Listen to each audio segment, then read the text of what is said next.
Good morning, everyone.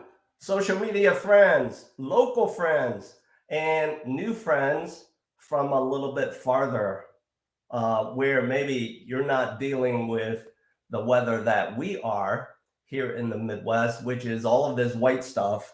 And this white stuff seems to be growing. So the weather people tell us. Once again, good morning to you.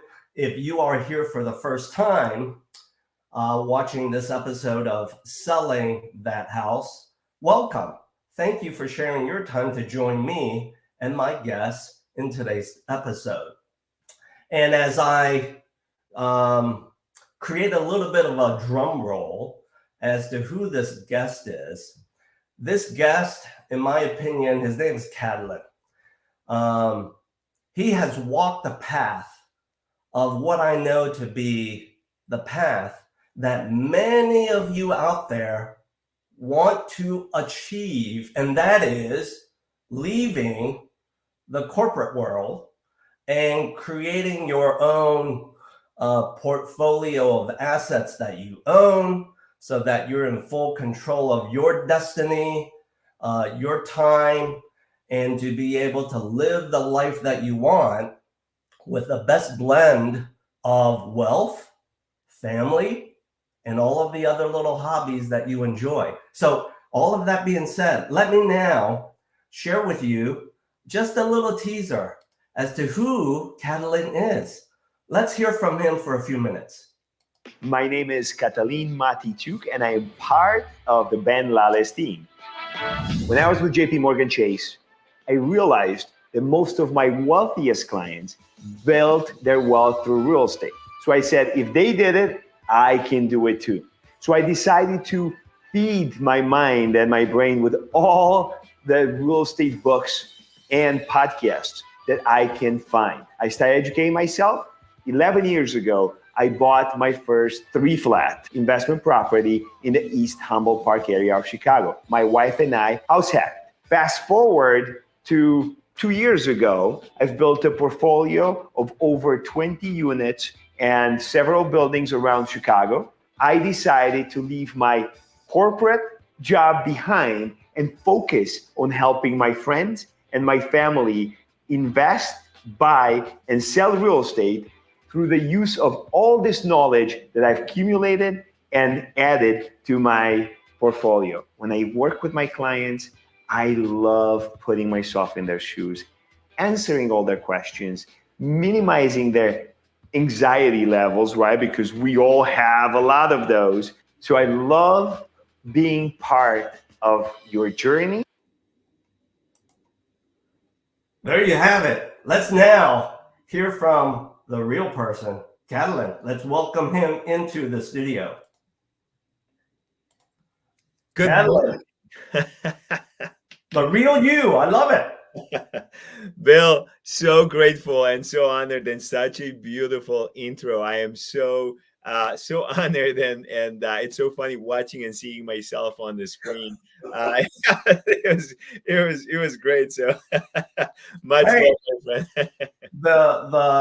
the digital Catalin and the real you, I'll be honest, it's really the same person, because I remember before we both ended 2023, we had a couple of quick conversations.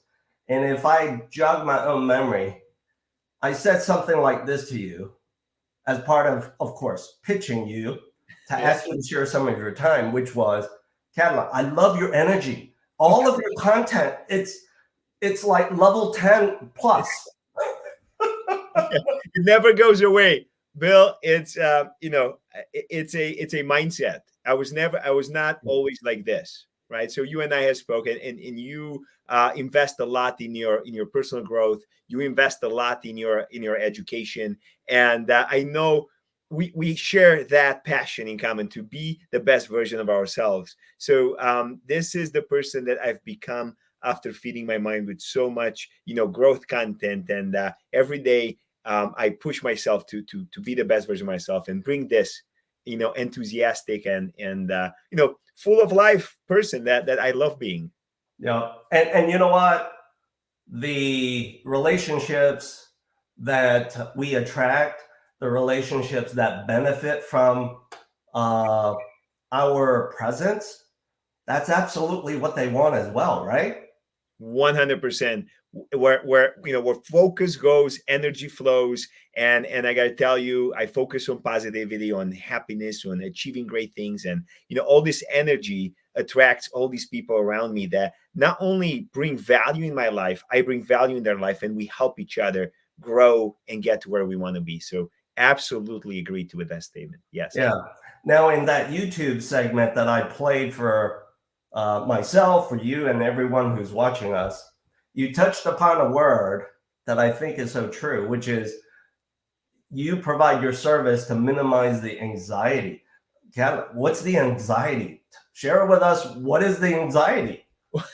well, Bill, I remember the first time my wife and I went to the market, and we had a conversation like, are we able to have a mortgage? Are we able to be landlords? Can we handle this? Right? I read the books. I spoke with friends, but it's a big difference between theory and putting in practice. Yeah.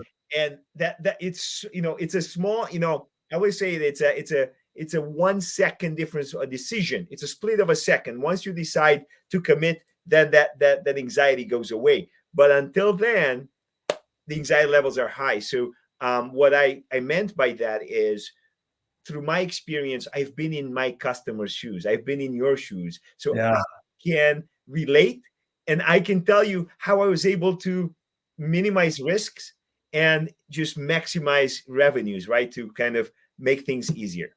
Okay. All right. Now, my next question is this, asking you to go back 10 plus years ago when you were in corporate, the term that you now know and the term that you live day to day and practice, house hacking. Did you know what house hacking was 10 plus years ago?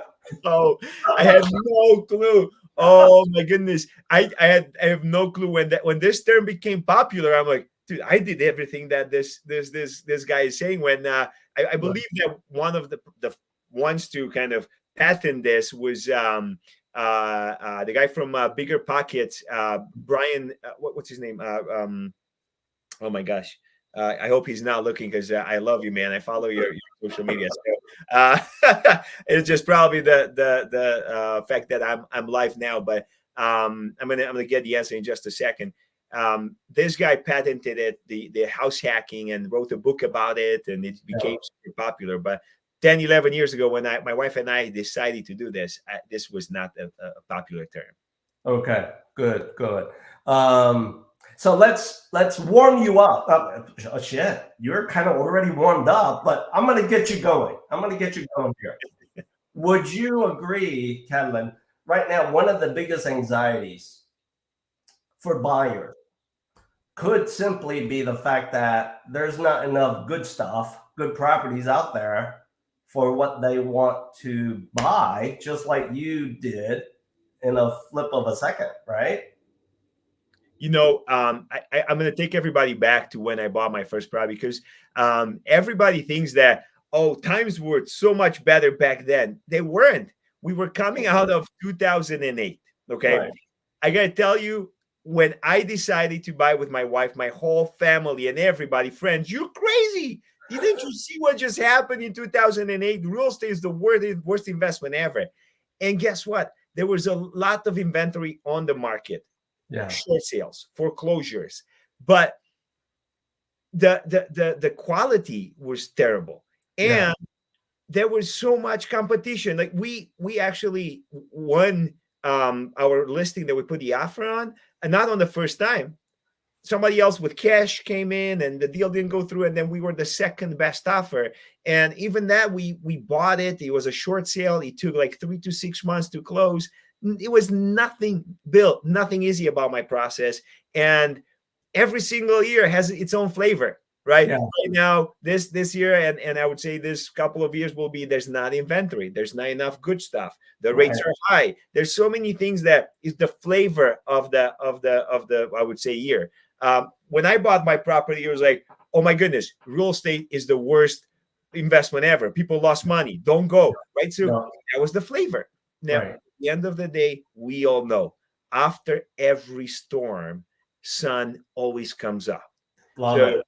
if you are, I always tell my clients, if you're a long-term investor and you're ready to go through the roller coaster of emotions and market, at the end of the day, what happens with the market? Yes, it might go down, it might go up, but at the end of the day, when you average it out, it always has a nice upward slope. So that's what I tell my clients, and that's where I think anxieties are right now. Yeah, I hear you. I hear you. So for the people who are watching us live or watching us on demand, when this live stream becomes a recording for you, for them, can you share? Because I know you're very big in education. So am I. I love that. I think that's so important.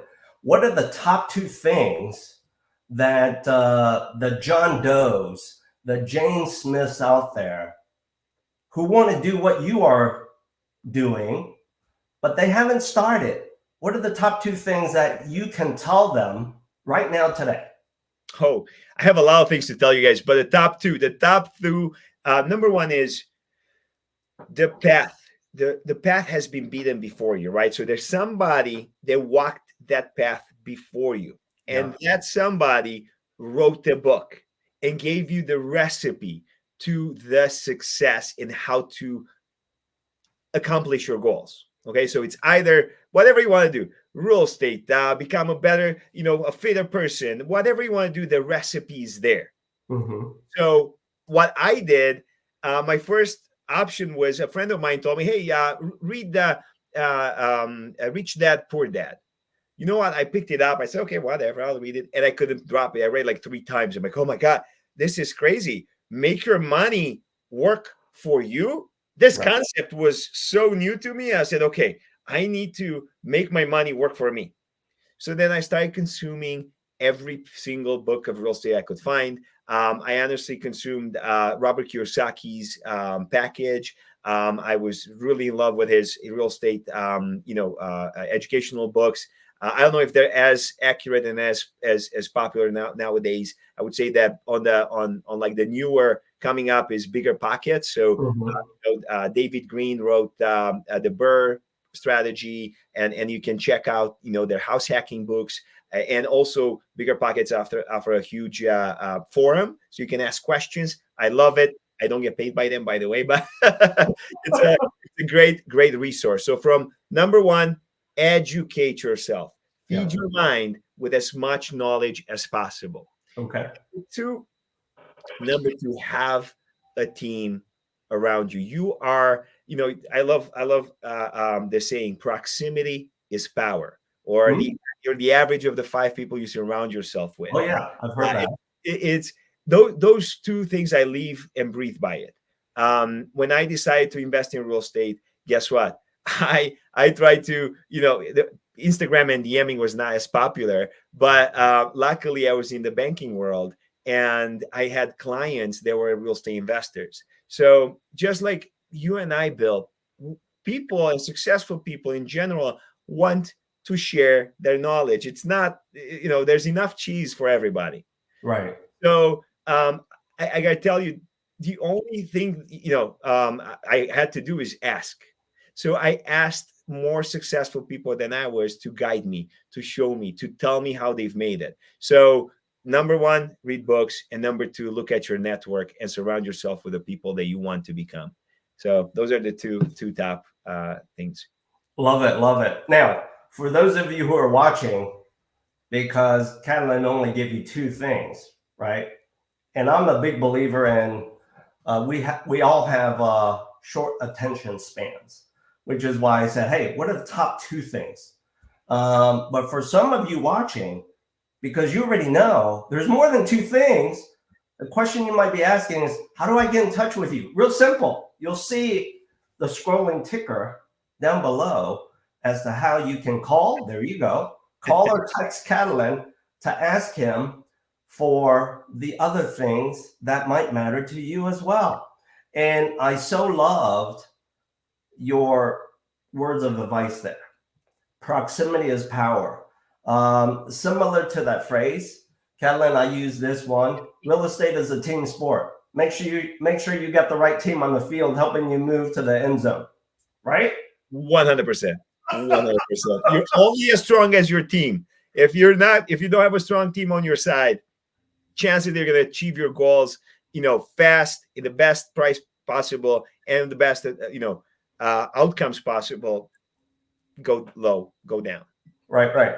Now, one of the things recently, as of probably, I think late November last calendar year, it sounds so way back when, but it was only 60 days or less ago.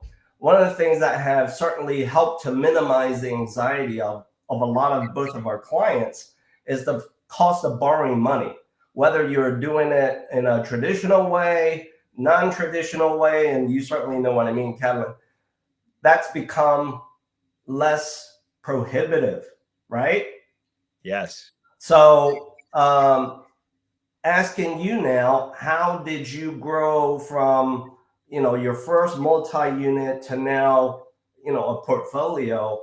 What are your thoughts as it relates to how to get it done? Financing. Are you a big believer in using other people's money? And if so, is it a combination of traditional financing, non-traditional? What are your thoughts? Big believer and big fan of OPM, other people's money. That's honestly, I believe in it 100%. Big fan. So to answer your question, when I started investing in real estate, I leveraged traditional financing heavily. Okay. Mm-hmm. It was the only way to start because I didn't have enough experience, enough knowledge, and enough, trust to show the private lenders that I can handle difficult transactions and also their money for them to get paid. So that's why traditional financing was the way I started. I started with an FHA 203K loan. Then that went into my second loan was still an FHA loan. And then my third loan, then I became an investor. So I had to do a 25% conventional a Fannie or Freddie. I don't remember what I did, but it was with a conventional bank. And then after that, I started to I bought my personal home with a conventional loan, which that was, conventional loans traditionally have better interest rates and less fees. So for my personal home, I went that way. But now as an investor, speed is extremely important. Speed of acquisition, and speed of access to finances, to money. Yes. Right? Because my number one goal is to do what? When I come in and make an offer to a property, I need to make sure that my offer is extremely strong. I need to show that it's not always going to be the highest offer, but it's going to be the strongest offer. I will guarantee that I'm going to close because I have a lender behind me that is going to give me the money fast. And after I close, I know that lender is going to give me the money fast so I can achieve my rehab goals. Right. And then I'll be able to refinance. Now, in the past 8 months, I've been refinancing in a 30-year fix with a company with the same hard money lender that I've been using in the past, Renova. But I do like conventional financing depending on the type of the property. So I usually leverage other people's money, like private or hard money, to acquisition, rehab, and stabilize a property. After I stabilize it and package it, I can send it to the bank, and the bank usually gives me better terms and conditions. Perfect. What are your personal thoughts after the middle of November with the fact that the John Does, the Jane Smiths out there who are wanting to acquire multi-unit properties, they can do so with a minimum 5% down using conventional financing? Do you think that opens the doors for many other followers of your business? Bill, I have 3 deals since November. I put 3 deals under contract on that specific loan because here's what that did, and everybody needs to hear that. Yeah. I used to be a big fan. I'm still a big fan of FHA 203K. It has its own place. Okay. The problem with FHA 203K is that for multi-unit investment properties over 3, so between 3 and 4, Right. There's a rule that applies. It's called the self-sufficiency test. Okay. I Right. have made a little YouTube video about it. If you're curious to learn more, go ahead. Now, the conventional 5% did two things: increased the borrowing limit Yes. and waived that self-sufficiency test. So Right. opened up the door to basically everybody to be able to invest in multi-units property, add value so they can still use the rehab loan that the bank gives it at Right. today's interest rates, which is wonderful. And then once it's finished, to package everything in a 30-year, which is wonderful. Yeah. And then kind of like following in your footsteps, not doing it successfully one time, but then rinse, repeat, recycle the process. That's exactly what this is all about. It's the beauty about, and you know, some people are afraid of rehab, and you know what? I'm not here to tell you what to do. The beautiful thing about when you add value to a property, okay, I'm in the adding value game. I play the Monopoly, real life Monopoly, if that makes sense. Yes. I buy the ugliest property in a decent neighborhood. I rehab it. Now, because I rehab, I save the 20 to 30% margin that another, you know, flipper, general contractor, anybody else will, you know, add on top of it. So that becomes my equity. Yeah. And I use that 20, 30% to buy the next property and the next property. So that's my goal. And ideally that, you know, should work as long as you pay attention and run your numbers right. Sounds very good. Let's now shift the conversation to the other persona of your business. So certainly by now, as people are watching this live stream or as a recording, they've heard two pillars of your story. You left the corporate world, you started house hacking, you bought your first multi-unit, you rinse, repeat, recycle, right? These Yes. are the two pillars. The third one, I want to get your thoughts on, which is now you're the owner of many properties and you are the landlord for many tenants. What two pieces of advice would you share with potential owners and landlords? My goodness. Okay, so number one, and then I say my goodness because I can talk about this for a long time. So asking me top two, I'm gonna comprise and hopefully I choose the top two that's gonna bring you value. And if you want to learn more, reach out to me. Number one, Bill. Number one, tenant screening. Yeah. Follow your local guidelines, right? Make sure you don't, you know, go crazy and rogue and cowboy on, you know, checking people's stuff, but do your due diligence. Always background check, criminal check, employment verification, and do not skip, oh my God, do not skip tenant verification, okay? Right. And I have to go at least 2 deep, okay? Because guess what? If I call the current landlord, they might want to get rid of them. And like, yes, they're fantastic. Just take them, right? So I'll just take somebody's problem, and now it becomes my problem. That's right. So tenant screening is absolutely key, and it can save you so much money. I can promise you, invest in the business up front, and then you'll collect the rewards later, right? So quality tenants, take care of your properties, pay on time, and don't bring headaches. So do your due diligence.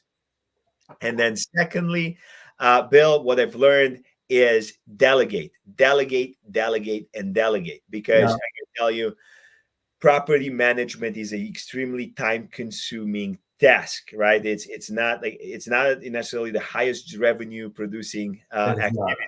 It's not. So dealing with tenant calls, tenant emails, and scheduling maintenance, following up on maintenance, and paying bills. Those are tasks that will never bring you revenue, will give you stress. And my goal is to focus my energy on things that bring me value. I can make money. I can better my life. And I delegate the things that don't to somebody else.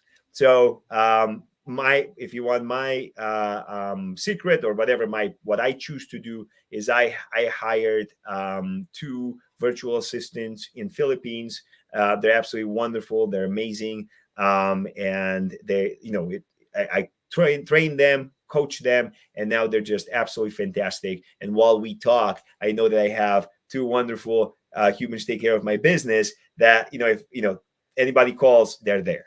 Exactly, and you're taking advantage of the global world that we live in, that's becoming smaller and smaller, and the different time zones to literally run your business 24/7, right? Bill, absolutely. Yeah. That's Yeah. wonderful. I love this aspect of the global. So for those of you who are the first time owner landlord, you heard it from Catalin, right? Those are the 2 things he's impressed upon you that are the most important. Maybe you know those 2 already, but guess what? As he mentioned, there's more. So how can you reach out to him for a consultation, get his advice, or let's be real, let's go back to the traditional pillars of your business. Should you need help to sell or buy real estate, how can you get in touch with him? It's real simple. Just look at the scrolling ticker at the bottom. You've got his point of contact, cell phone number. You can call or text. As we wrap up today, audience members, I want to first say thank you, Catalin, for sharing your time with me. I know it's very important. And for those of you who may be in the business of real estate, you've got a unique story that you want to share. Unique meaning it's got to be unique, kind of like Catalin's today. Simply scan the QR code, reach out to me. I would love to hear what your unique story is so that we can help you share it with the vast amount of people out there who are looking for you. So as we wrap up, Catalin, stay warm out there. I know you're suited up today. You must be doing business, of course. Yes. But then you're always suited up. That's what I love about watching you. So, audience members, until we see each other in the next episode of Selling That House. Have a good day, everyone. Thank you.